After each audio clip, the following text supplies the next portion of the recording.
Government girls higher secondary സ്കൂളിൽ വിദ്യാരംഗം കലാസാഹിത്യവേദിയുടെ ആഭിമുഖ്യത്തിൽ വായനോത്സവം 2024 സംഘടിപ്പിച്ചു. വായനയുടെ പ്രാധാന്യം മനസ്സിലാക്കിക്കൊണ്ട് സ്കൂൾ ഓഡിറ്റോറിയത്തിൽ സംഘടിപ്പിച്ച വായനോത്സവത്തിൽ ഹെഡ്മാസ്റ്റർ വി.യു. ബഷീർ സ്വാഗതം പറഞ്ഞു. PTA പ്രസിഡന്റ് സിയാദ് മറ്റത്തിൽ അധ്യക്ഷത വഹിച്ചു.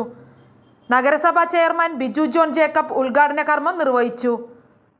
പൂർവ്വ വിദ്യാർത്ഥിയും ഗായികയുമായ അമൃത രാജൻ പുസ്തക സമ്പാദ്യ പദ്ധതിയിലൂടെ കുട്ടികൾക്ക് പുസ്തകങ്ങൾ കൈമാറി. Ward councillor TM Zakir Hussain Aksharavriksham SPC കുട്ടികൾക്ക് നൽകി. SMC chairman TM Nazeer, MPTA president Fairunisa Nazeer, Reena G എന്നിവർ ആശംസകൾ നേർന്നു. SRG കൺവീനർ ഗായത്രി നന്ദി രേഖപ്പെടുത്തി.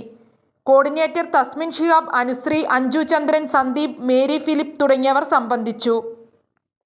News desk, Perumbavoor.